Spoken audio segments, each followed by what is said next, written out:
स्वागत है बच्चों आपका अपने YouTube चैनल पेज पर। आज की इस वीडियो में हम नेताजी का चश्मा पाठ पढ़ेंगे। आपने पूरा काव्य खंड पढ़ लिया। पूरा काव्य खंड आपने काव्य खंड पढ़ते हुए देखा कि किस तरीके से आपको ऊर्जा से ओतप्रोत नई नई रचनाएं, नवजीवन का संचार करने वाली, हमारे समाज में क्या कुछ घटित हो रहा है, कौन हमारा अप्रत्यक्ष रूप से सहयोग कर रहा है, ये सब बातें आपने काव्य खंड के जो भी पाठ थे उसमें पढ़ा और जाना। आपको जो पाठ पढ़ाया जाता है उसके पीछे का उद्देश्य ये होता है कि आप उससे कुछ सीखें। ऐसे ही एनसीईआरटी आपको ये पाठ, ये कहानियां नहीं पढ़ाती है, ये कविताएं आपको ऐसे ही नहीं दी जाती हैं। उसी क्रम में ये जो आज आपके यहाँ पाठ पढ़ने आप चल रहे हैं, नेताजी का चश्मा, इससे सीख मिलती है कि किस तरीके से हम अपनी छोटी छोटी कलाकारी से, अपने छोटे छोटे कार्यों से देश में अपना सहयोग दे सकते हैं। देशभक्ति की भावना हमारे अंदर होनी चाहिए। जरूरी नहीं है कि जो हमारे बॉर्डर पर, जो फौज में हो, जो सेना में हो, वही देशभक्त हो। आप बिना फौज में रहे हुए, बिना सेना में भर्ती हुए, छोटे छोटे कार्य हैं जो देश में आपके करने की वजह से आपकी देशभक्ति की भावना झलकती है। आप अप्रत्यक्ष रूप से, प्रत्यक्ष रूप से जैसा भी सहयोग करते हैं वो सब आपके लिए देशभक्ति की काम भावना का काम करते हैं। वे देशभक्ति में ही आएंगे। ये नेताजी का चश्मा भी देशभक्ति की बात को ही बताने के लिए आपको पढ़ाया गया है, आपको पढ़ने के लिए दिया गया है। ठीक, बिना देरी किए हुए आइए पाठ को शुरू करते हैं। इसके साथ आपको भी बताते चले, आदत है कि ये जो आपको पाठ में पढ़ाने चल रहा हूं, ये आपकी पुस्तक का हूबहू वैसे ही, बस इसमें थोड़ा सा बदलाव ये है कि हमने इसको हेडिंग वाइज लिखा है, जिससे कि आपको बातें समझ में आ जाए कब क्या कुछ घटित हुआ है। ठीक, इस वीडियो को देखने के बाद आपको पूरा पाठ अच्छे से याद हो जाएगा, हर बातें आपको समझ में आ जाएंगी। जितना प्रश्न पूछा जाए आप सब लिख ले जाएंगे ना। चलिए, पाठ का मुख्य संदेश और पृष्ठभूमि। पाठ का मुख्य संदेश यही है कि हमें अपने देश के प्रति देशभक्ति की भावना रखनी चाहिए, चाहे हम मिट्टी से बनी वस्तुओं से ही सहयोग करें, चाहे हम स्वर्ण से बनी हुई वस्तुओं को दान दें, जैसा भी हमें बन पाए। हम वैज्ञानिक भी बन करके सहयोग दे सकते हैं, हम रचनाकार बन करके, हम कविता लिख करके भी सहयोग दे सकते हैं। ठीक है ना। हम किस प्रकार से सहयोग देते हैं हमें इसका ध्यान रखने की जरूरत है। बस सहयोग करने की भावना होनी चाहिए, और हम जैसा भी सहयोग देंगे वो देशभक्ति में ही आएगा।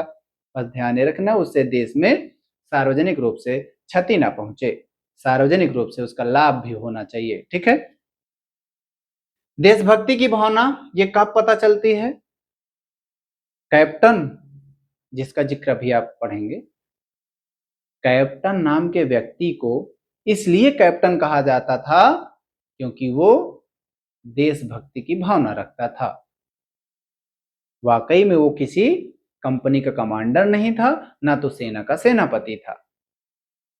यह कहानी दर्शाती है कि देश के निर्माण में केवल बड़े नेता ही नहीं बल्कि एक आम नागरिक भी अपने अपने तरीके से योगदान देते रहते हैं, और देना भी चाहिए।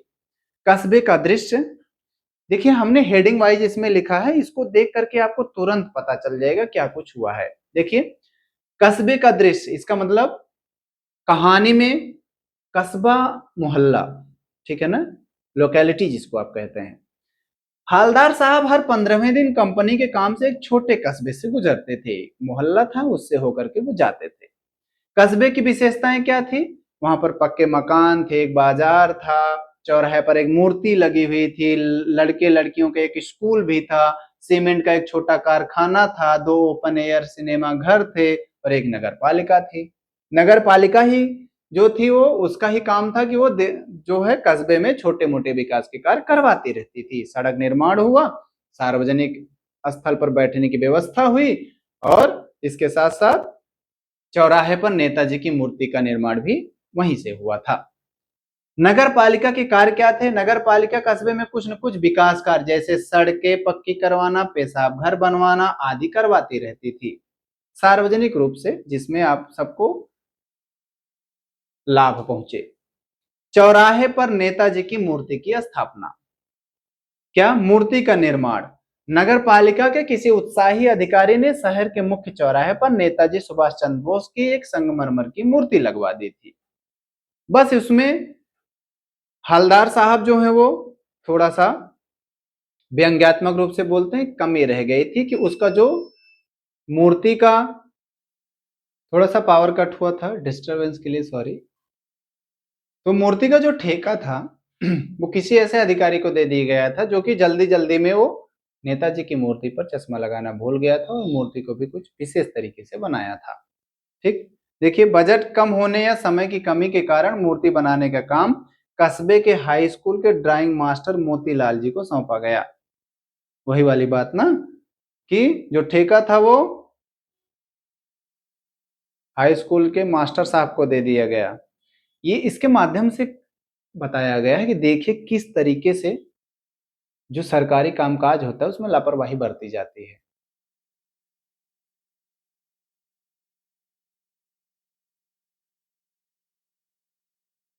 सुंदर मूर्ति। नेताजी की मूर्ति बहुत सुंदर थी, बस उसमें एक चीज की कमी थी और वो था चश्मा।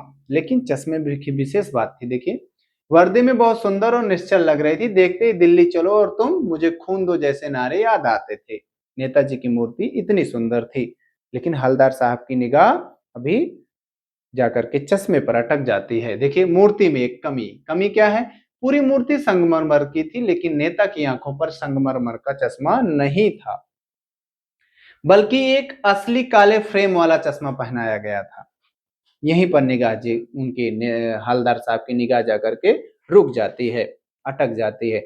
मुख्य रूप से कहानी में हलदार साहब और कैप्टन और एक पान वाला, इन्हीं की भूमिका है, जिसमें से कैप्टन और हलदार साहब ज्यादा हैं। पान वाले का जिक्र बीच में आता है। नेताजी के मूर्ति की बात की ही जाती है। ठीक, हलदार साहब की उत्सुकता और पान वाले से बातचीत।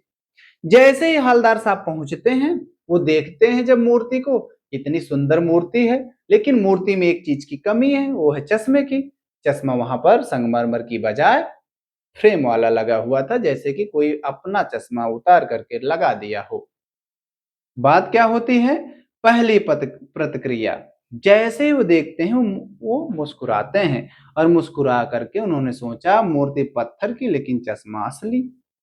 देखिए, नेता हलदार साहब कितना सकारात्मक सोचते हैं। उन्होंने ये नहीं सोचा, उन्होंने सोचा देखिए कोई है जो ध्यान रख रहा है। बदलता चश्मा। अगली बार गुजरने पर हलदार साहब ने देखा कि चश्मा तो बदल गया है। फ्रेम की जगह तार के फ्रेम वाला गोल चश्मा आ गया। इसके पहले मोटा फ्रेम लगा हुआ था, अभी तार वाला पतला फ्रेम आ गया। हलदार साहब को आश्चर्य हुआ कि भाई, नेताजी की मूर्ति का चश्मा कैसे बदल जा रहा है? ये कौन है वो? कुछ विशेष बात तो नहीं है। तो क्या कहते हैं, पान वाले से पूछते हैं, और पान वाले से जब उसका कारण पूछते हैं तो पान वाला जो कारण बताता है वह हलदार साहब को और आश्चर्य में डाल देता है। पान वाला बताता है कि कैप्टन है चश्मे वाला, जो कि आकर के नेताजी की मूर्ति का चश्मा बदल देता है। तो हलदार साहब को सुनकर के लगता है कि ये जो नेताजी की मूर्ति का चश्मा बदलने वाला कैप्टन है, कि कोई आर्मी का रिटायर जवान होगा। लेकिन बात तो कुछ और थी। क्या बात थी? कि जब किसी ग्राहक को मूर्ति पर लगा चश्मा पसंद आ जाता है तो कैप्टन वह चश्मा निकालकर ग्राहक को दे देता है और नेताजी को नया चश्मा पहना देता है। देख रहे हैं, एक प्रकार से विज्ञापन हो रहा था। नेताजी की मूर्ति पर लगा चश्मा हर किसी को दिखता है, जैसे ही दिखा वैसे ही पसंद आया, कैप्टन का चश्मा बिक गया। एक प्रकार से यहाँ हम देखें तो ये चश्मा बेचने का तरीका भी हो सकता है, लेकिन हम यहाँ सकारात्मक रवैया अपनाएंगे, और वो ये कि कैप्टन के मन में नेताजी के प्रति प्रेम था, जिसकी वजह से वो नेताजी को चश्मा पहना देता था। बस वो मजबूरी उसके पास ये थी कि जब ग्राहक मांग लेता था कि नेताजी का जो चश्मा पहना हुआ है यही चश्मा मुझे चाहिए, तो उस प्रकार का एक ही चश्मा होने की वजह से कैप्टन वो चश्मा उतार करके दे देता था, क्योंकि कैप्टन के पास चश्मों की भरमार थी और फिर वो दूसरा चश्मा नेताजी को पहना देता था। हम सकारात्मक रूप से इसी को देखेंगे, ठीक। व्यंग्यात्मक रूप से जब हम कहेंगे, हम ये बताएंगे कि जो नेताजी का चश्मा था वह कैप्टन इसीलिए उसको पहना देता था जिससे कि उसकी बिक्री हो पाए, ठीक। स्वार्थी रवैया। इसके बाद अगले पर चलते हैं। कैप्टन की असलियत और पान वाले का मजाक। हालदार साहब का अनुमान। जब पान वाला बताता है कि चश्मे वाला कैप्टन नाम है उसका, तो हालदार साहब को लगता है कि जो कैप्टन है कोई फौज का जवान होगा, सेना का जवान होगा, रिटायर्ड है ये, रिटायर फौजी, सेवानिवृत्त जवान है। लेकिन असलियत तो कुछ और है। क्या? पान वाले का व्यंग्य। पान वाले ने कैप्टन का मजाक उड़ाते हुए कहा कि वह लंगड़ा फौज में क्या जाएगा। अब हालदार साहब को तुरंत शक हो जाता है, क्योंकि वाकई में पान वाला जो था वो अपाहिज था। उसको देख करके आप देख नहीं पाएंगे। उसका जो रेखा चित्र दिया गया है वो ये कि लंगड़ाते हुए चश्मे को, चश्मे का जो, चश्मे की जो पेटी थी उसको ब्रीफ केस की तरह बगल में ऐसे टांगे हुए वो चलता था। कैप्टन का वास्तविक रूप कैसा था? हवलदार साहब ने जब कैप्टन को देखा तो हैरान रह गए। एक बेहद बूढ़ा, कमजोर और लंगड़ा आदमी जो सिर पर गांधी टोपी और आंखों पर काला चश्मा लगाया था, एक बांस पर टंगे बहुत से चश्मे लेकर फेरी लगाता था। वो फेरी वाला था, ब्रीफ केस की तरह अपना चश्मे का जो डिब्बा था, पेटी लेकर चलता था। हुआ क्या? हवलदार साहब की पीड़ा। उसको देख करके हवलदार साहब को पीड़ा हुई। उसके हवलदार साहब के मन में एक भावना जगी उसके प्रति अच्छी, क्या कि ये तो देशभक्त है। क्या कहते हैं? एक सच्चे देशभक्त का इस तरह मजाक उड़ाते देख हवलदार साहब को बहुत बुरा लगा कि पान वाला ऐसे मजाक उड़ा रहा है देशभक्त व्यक्ति का। तो आगे क्या होता है? कैप्टन की मृत्यु और हवलदार साहब की निराशा। एक दिन हवलदार साहब गुजर रहे होते हैं। उन्होंने देखा कि आज कैप्टन जो चश्मा बदलने वाला था, आज नेताजी की मूर्ति का चश्मा ही नहीं बदला गया है। हवलदार साहब को आश्चर्य हुआ कि अरे, जो कैप्टन नेताजी की मूर्ति का चश्मा बदल देता था, मैं आए दिन यहां से जब गुजरता था कस्बे से, आज कैसे नहीं बदला गया है। पता करने पर उन्हें जानकारी हुई, उन्हें पता चला कि कैप्टन अब इस दुनिया में नहीं रहा। क्या है? 2 साल तक यह सिलसिला चला। अगले 2 सालों तक हवलदार साहब कस्बे से गुजरते, प्रतिदिन नेताजी की मूर्ति का चश्मा बदलते हुए देखते। बिना चश्मे की मूर्ति एक दिन जब उन्होंने देखा कि आज तो नेताजी की मूर्ति पर चश्मा ही नहीं है, तो हुआ क्या? हुआ ये कि कैप्टन का निधन हो चुका था। पान वाले को उदास होकर और अपने आंसू पूंछते हुए बताया, कौन बताया? पान वाले ने, कि कैप्टन मर गया। हवलदार साहब को चिंता हो गई। क्या चिंता हुई? यह सुनकर हवलदार साहब बहुत दुखी हुए। वे सोचने लगे कि उस देश का क्या होगा जहां लोग देशभक्तों पर हंसते हैं और केवल अपने स्वार्थ के बारे में सोचते हैं। एक ऐसा देशभक्त था कैप्टन, जो कि नेताजी की मूर्ति का चश्मा बदलता था। बाकी तो जिसने मूर्ति बनवाई तो उसको इतना समय ही नहीं था कि वो समय के साथ साथ बजट को भी ठीक कर सके। बजट की भी कमी थी। जैसे तैसे नेताजी की मूर्ति लगवाई गई। नेताजी की मूर्ति लगवाने का जो काम दिया गया वो गांव के रिटायर्ड मास्टर साहब को दिया गया, और उन्होंने जब मूर्ति बनवाई तो मूर्ति बनाने के साथ साथ चश्मा बनाना भूल गए। केवल संगमरमर की मूर्ति बिना चश्मे के चौराहे पर लग गई। ये तो भला कैप्टन का है कि उसके अंदर देशभक्ति की भावना थी, उसने नेताजी की मूर्ति पर जाकर के चश्मा लगाया। आगे कहानी का मार्मिक अंत और सरकंडे का चश्मा। एक दिन हवलदार साहब जा रहे होते हैं और देखते हैं कि आज नेताजी की मूर्ति पर सरकंडे का चश्मा लगा हुआ है, लकड़ी का चश्मा लगा हुआ है। हवलदार साहब को लगा कैप्टन की जगह कोई और आ गया है।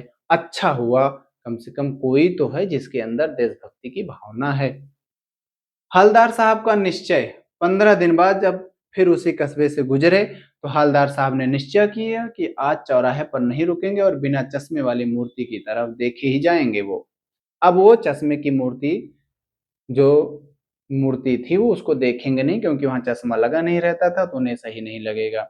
लेकिन हुआ क्या, आदत से मजबूर थे वो। जैसे ही चौराहे पर पहुंचे उन्हें वो चश्मा, उनकी जो आंख थी वो मूर्ति की तरफ चली गई। उन्होंने देखा, क्या देखा, अरे आज तो मूर्ति पर चश्मा लगा हुआ है। उन्होंने गाड़ी को रुकवाया, रुकवा करके क्या कहा, देखा कि नेता की आंखों पर बच्चों द्वारा खेल खेल में बनाया गया सरकंडे का चश्मा रखा हुआ था।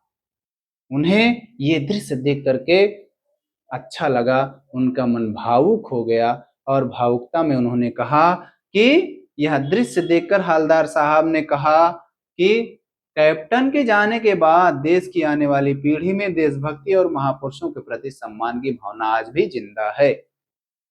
पूरा पाठ केवल और केवल देशभक्ति की भावना, देश में कैसे बीच बीच में भ्रष्टाचार भी हो जाता है, लोगों के पास समय नहीं रहता है कि वो देश में सहयोग करें, देशभक्ति की भावना जगाने का समय नहीं होता है, इसी को बताने के लिए पूरा पाठ लिखा गया है।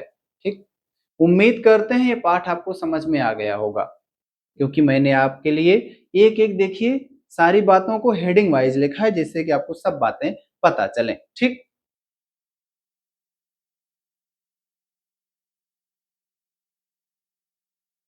एक एक करके मैं सारी स्लाइड आपके सामने थोड़ा सा, जिससे आपको लिखने में सुविधा हो, आप स्क्रीनशॉट ले लीजिए। फिर से रिवर्स करता हूं, आप इसको नोट कर लेंगे तो आपके लिए फायदेमंद होगा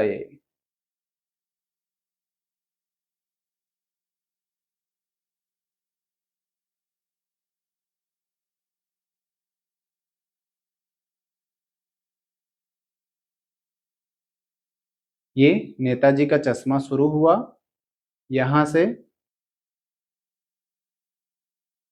यहां, फिर इसके बाद ये,